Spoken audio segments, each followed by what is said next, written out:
Mutual presents The Mysterious Traveler.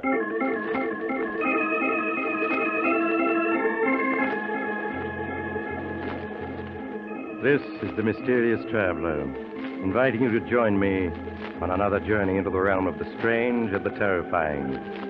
I hope you will enjoy the trip, that it will thrill you a little and chill you a little. So settle back, get a good grip on your nerves, and be comfortable, if you can, as you hear the story I call They Struck It Rich.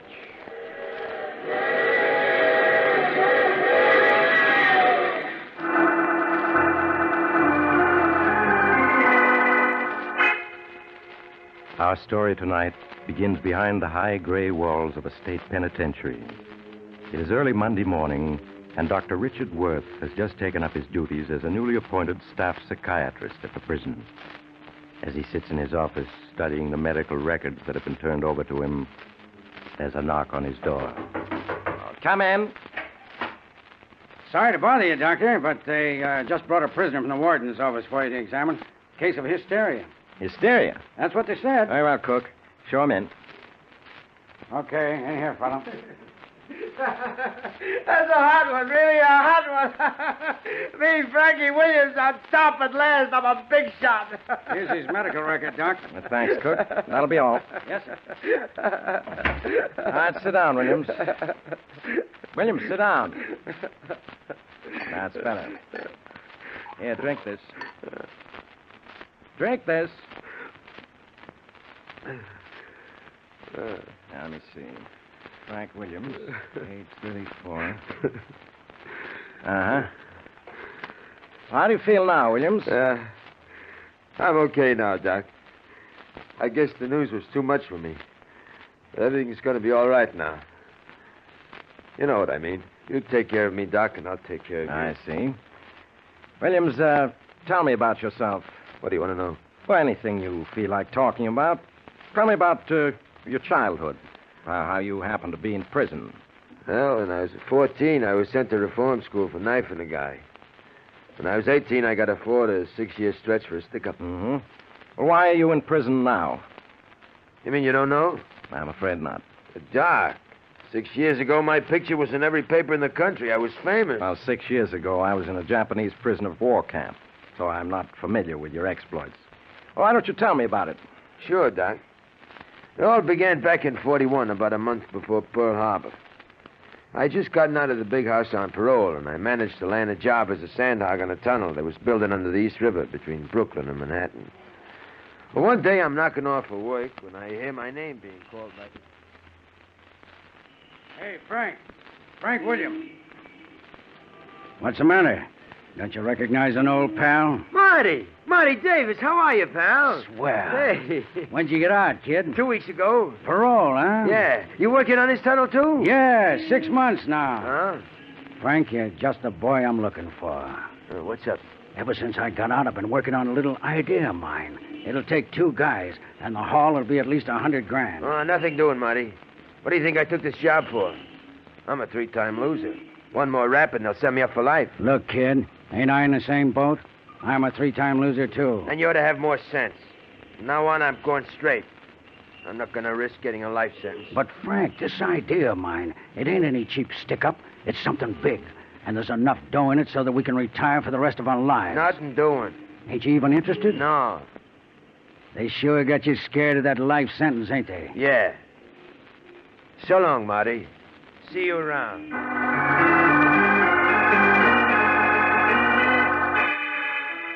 I left Marty standing there, Doc, and walked away. There's one thing you gotta say for Marty. He don't discourage easy.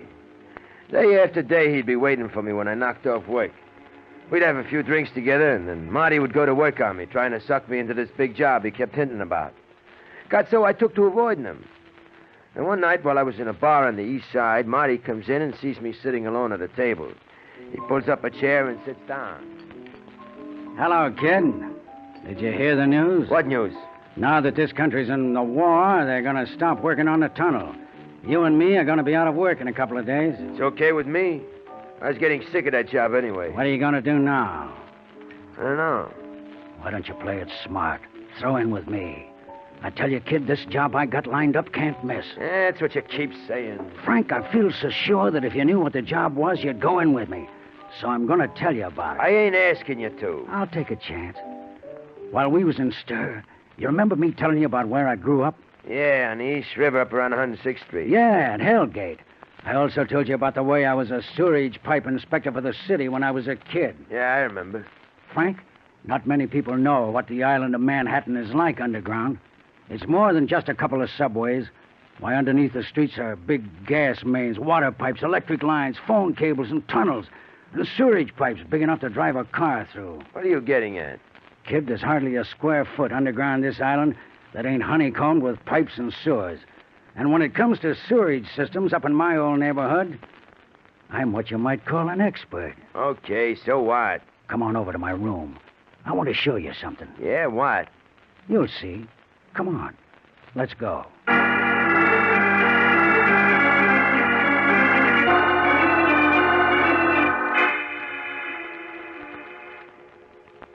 Give me a hand unrolling this map, will you? It's pretty big. Okay. There. You recognize it? Well, this is the East River, ain't it? And this is a section of Manhattan from 86th Street up to 125th Street. That's right. What are all these red, yellow, green, and blue lines on it? The red lines are electric cables. Yellow lines are gas mains. Huh? The green are water pipes, and the blue are phone cables, and the black lines are sewerage pipes. This is an official city map that I lifted. You were sure right when you said this island is honeycomb. Yeah. You see this place I got my finger on? Yeah? 106th Street and East River. That's right. But what this map doesn't show is that this is where the Hellgate Bank and Trust Company is. Hellgate Bank? Yeah. Oh. Now I'm beginning to get your idea. Look at this black line that runs into the East River. That's a big 10-foot sewerage pipe, and it runs past the bank, only 60 feet away. Uh-huh. You and me, we ought to be able to dig a tunnel from the sewer to under the vault of the bank in 10 nights. Oh, there's one thing you're forgetting. What's that? This island is all sandstone. How are we going to tunnel through stone? That calls for drills. Kid, the island of Manhattan may be all sandstone, but at this point, where the bank is, it's all dirt. Dirt? Yeah. You see, the riverbed has been shifting these past hundreds of years, and during all that time, mud's been accumulating along this stretch at 106th Street. Today, all that mud is part of the island, with buildings on it. And one of the buildings on it is the Hellgate Bank. Yeah, I sure gotta hand it to you, Marty. You got all the answers. I spent enough time casing this job to make me an expert. Wouldn't be too tough to tunnel through 60 foot of dirt. Of course it wouldn't. And think of what the jackpot would be, kid. I'll guarantee you there'll be at least $100,000 in the vault. What do you say? 100 G's. And a two-way split. Okay, Marty. You can count me in.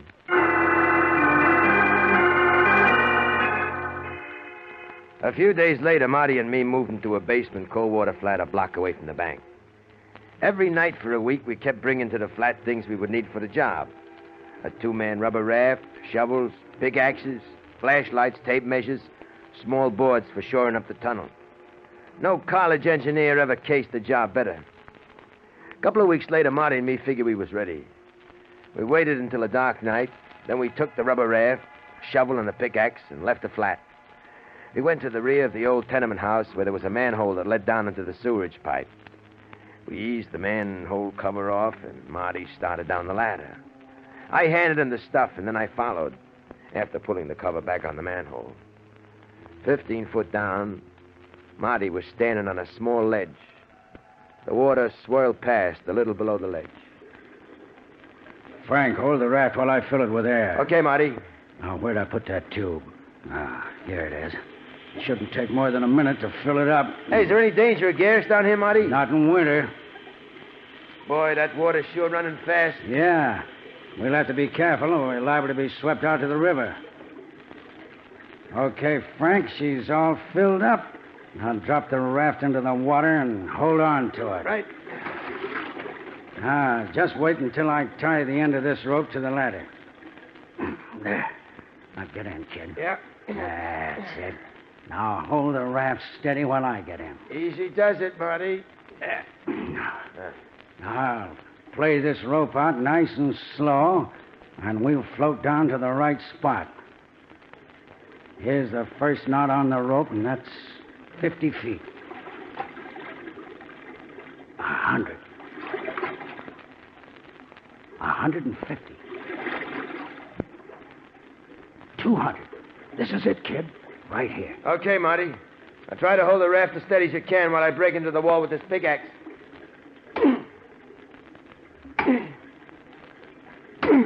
This is gonna be a tough job. Yeah. I feel as though my arms are being pulled off, trying to hold this raft steady in this current. I only hope that this rope I'm hanging on to don't give. We shoot out to the river. If it did. Are you coming? I'm getting there.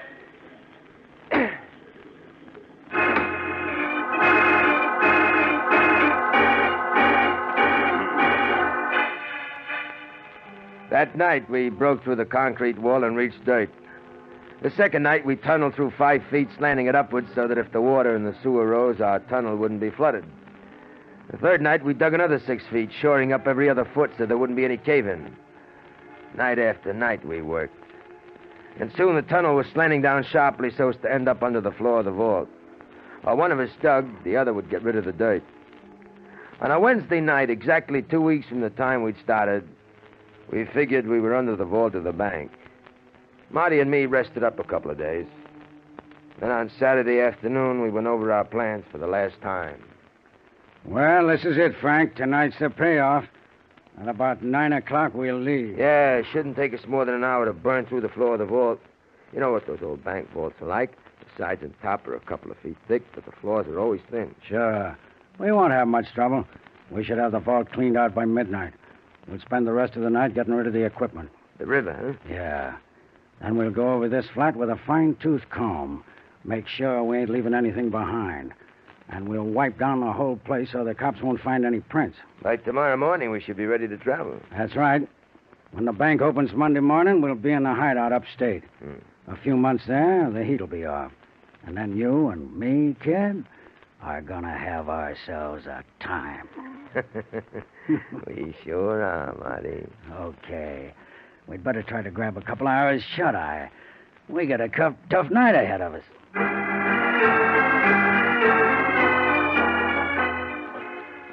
I hit the sack and tried to get some shut-eye, but I was too keyed up to fall asleep.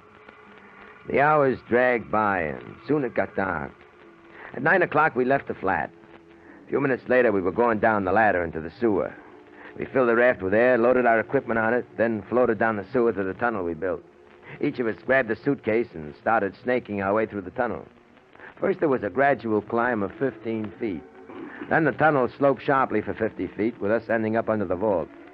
Marty got out the tools and scraped away the last foot of dirt, exposing the floor of the vault. Then I got to work with the acetylene torch.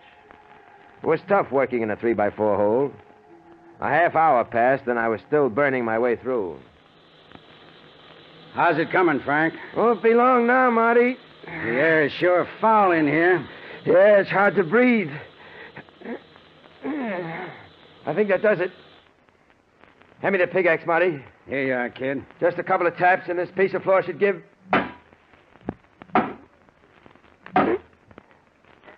Here it comes. Help me ease it down. It's a pleasure. There. Okay, kid. Up you go. You got your flash? Yeah, I got it. Hey, Marty. I'm in the vault. It came up dead center. You sure had it figured out to the inch. Not bad for a guy who never finished the 5th grade. Come on, kid. Let's take a look at the cash drawer. Yeah. Hey, Marty. Look at it. The whole drawer is full of bundles of bills. There must be 100 G's here. That's only part of it. Now remember, no new bills, And nothing smaller than 20. Okay, Marty. I'll get the suitcases.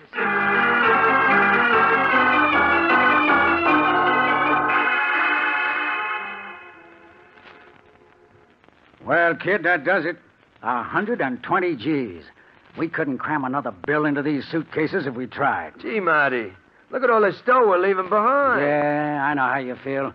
But this is as much as we can carry. Come on, Frank. Grab one of the suitcases and half the equipment. Okay, Marty. We're going to have a tough time hauling all this stuff back through the tunnel. You all set? Yeah. I'll lead the way. Make sure nothing's left behind. Don't worry, I've double-checked. Okay, Frank. Come on. I'm coming. The best way is to push the suitcase ahead of you. Yeah. With the equipment piled on top of it. Yeah, that's what I'm doing. You okay, Frank? Yeah, I'm right behind you. That's funny.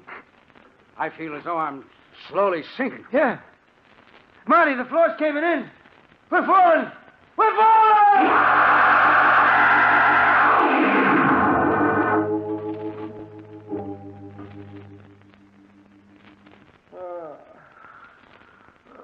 Marty. Marty, where are you? I'm over here. You okay? Yeah, I think so. What about you? I just had the wind knocked out of me. Sure is dark. What happened? The floor of our tunnel caved in. Yeah. I wonder where we are. You got your flashlight? No, I dropped it when I fell. Yeah, so did I. Feel around, Frank. Should be near you. Okay, Marty. This would happen to us just when we hit the jackpot. Yeah. What lousy luck. You find it yet? No, the ground here is just mud. Soft mud and puddles of water. Frank, I found my flash. Does it work? Wait a minute. Yeah. Now let's have a look at this place. It's a small cave. Yeah, you're right. Wait till I shine the beam on the ceiling. Marty, look. There's the hole in the ceiling where we fell through. Yeah, that was a 30-foot fall. If we hadn't landed on mud, we'd really been banged up. Without a ladder, we'll never be able to reach that opening in the ceiling. Yeah, I know. Now, let's see what the rest of this place looks like. Ain't very big, is it? There's nothing but mud walls. Marty, we're trapped. Take it easy, kid. It ain't that bad. We still got our tools, the torch, and most important of all, the dough. A lot of good that'll do us if we don't get out of here. We'll get out. Give me that pickaxe. What are you going to do? I want to see what this wall is like. This is the river end, all right. Nothing but mud. Now, this is what we're going to do, Frank. We'll dig in about 5 feet or so, and then we'll start tunneling our way up. 60 feet. That'll take us a week. Well, I'm hoping we'll run into a shaft or something. It's our only chance, kid. Yeah, I guess you're right. Now, hold the flash for me. That's it. Now, shine it against the wall while I start digging.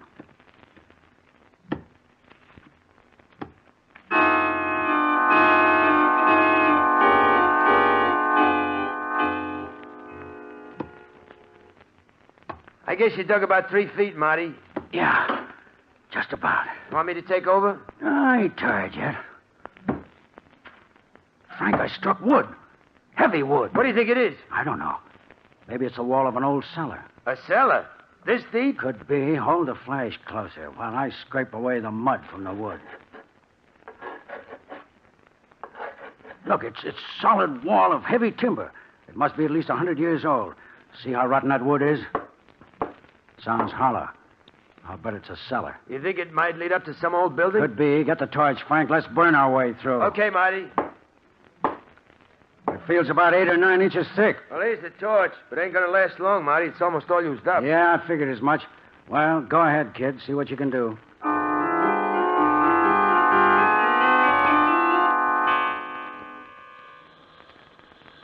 Yeah, just about got it, Marty. Good. Oh, there goes the torch. It's out. Now we'll have to break in the rest of the way. Yeah, hold the flash, kid, while I use the pickaxe. That's it.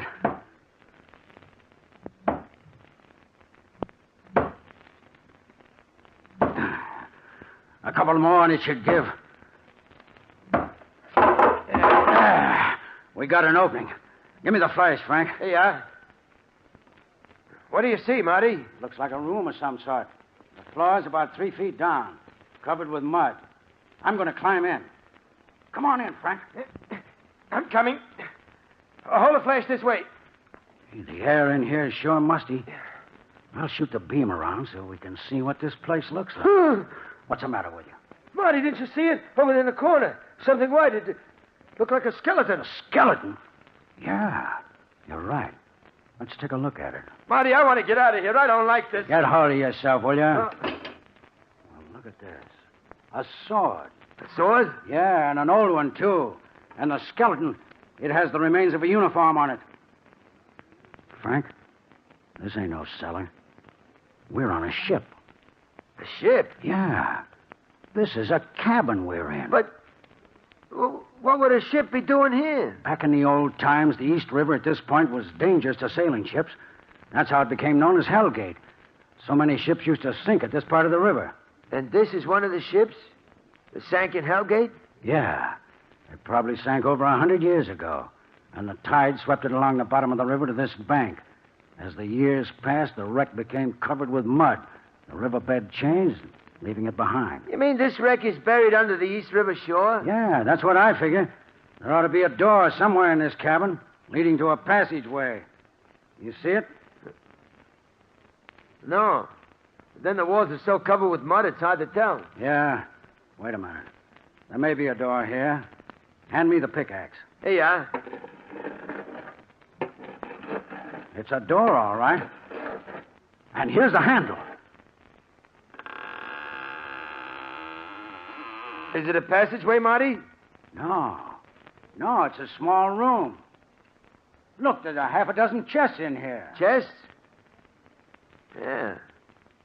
They have locks on them, too. Wait till I break the lock on this one. That does it. The lid seems stuck. Help me lift it. Okay. Now lift.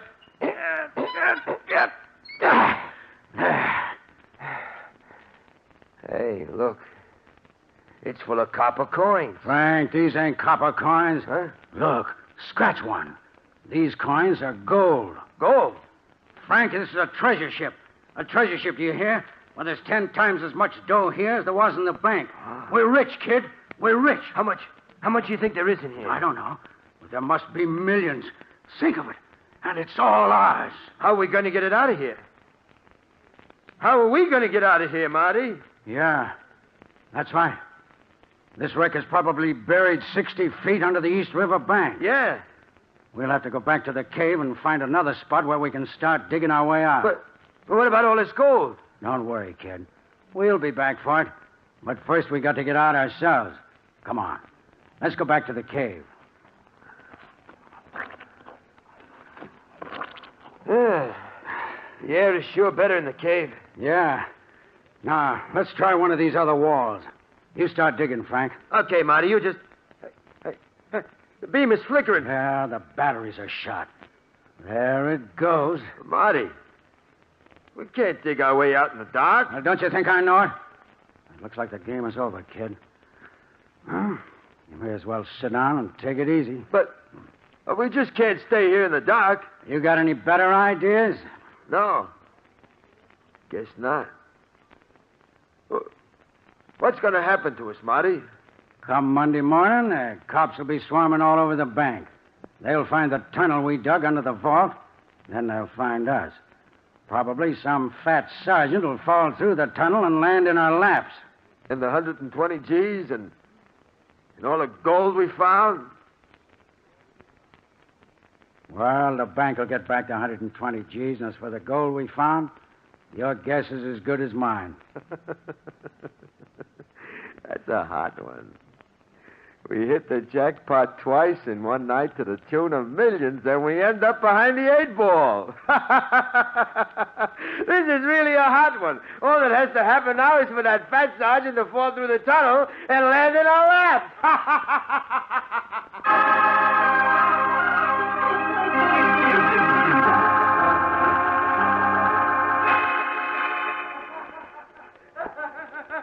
You know, Doc, I is what happened. A fat cop fell through the floor of the tunnel and landed right on our laps. Ain't that a hard one? Williams, get hold of yourself. Get hold of yourself. Yeah. I'm okay, Doc. I'm All right. okay. What happened after the police found you in the cave? Well, Marty and me led the cops to the wreck. You should have seen their faces, Doc, when they saw the gold. And the wreck you discovered, what ship was it? You mean you didn't read about it in the papers, Doc? Back in January of 42? Oh, it was in all the headlines. I told you that at the time I was in a Japanese prisoner of war camp. Oh. Well, Doc, that wreck that Marty and me found buried in the mud was the British treasure ship Hussar, which sank in the East River at Hellgate on September 13, 1780. British treasure ship, huh? How much gold was it carrying? £1 million in gold, Doc. That's over $4 million. $4 million. Yeah. The gold was sent over here to pay off the British soldiers who was fighting the Americans during the Revolution. I see. Marty and me heard all about it while we was waiting to go on trial for robbing the Hellgate Bank. Ah. I see by your record here you were found guilty and received a life sentence. Yeah, me and Marty both. The Hellgate Bank robbery made us 4-time losers. It's been 6 years, Doc, since we found the wreck. 6 years. Tell me, who got the $4 million in gold that you found? Ain't you heard, Doc? Heard what? Well, I just come from the warden's office. The warden, he tells me that after 5 years of legal scrapping by my mouthpiece, Marty and me are going to get $2 million of that gold. Think of it, Doc. $1 million apiece. $1 million? Yeah. Ain't that a hot one, Doc? The court gives me $1 million. You know what that means? I'm a millionaire. The richest guy in this prison. Only, Doc, how am I going to spend it?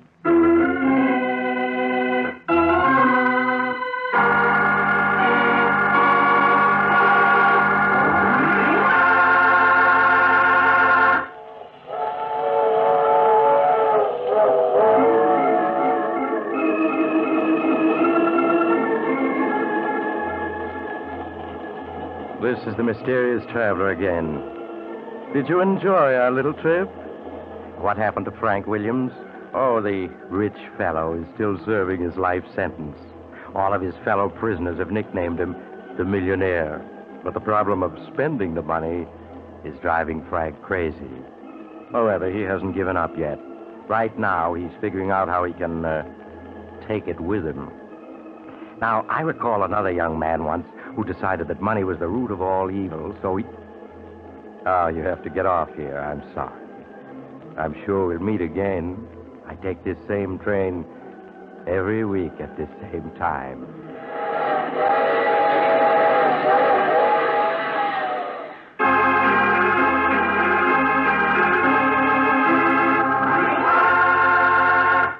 You've just heard The Mysterious Traveler, a series of dramas of the strange and terrifying. All characters in tonight's story were fictitious, and any resemblance to the names of actual persons was purely coincidental. In tonight's cast were Maurice Tarplin, Joe DeSantis, and Frank Thomas. Original music by Paul Taubman. The Mysterious Traveler is written, produced, and directed by Bob Arthur and David Kogan. Listen next week to a tale titled 7 years to wait. Another strange and suspenseful tale of the mysterious traveler. This program has come to you from our New York studios. Another program of tense and dramatic action will follow in just a minute. Stay tuned to the station for Official Detective.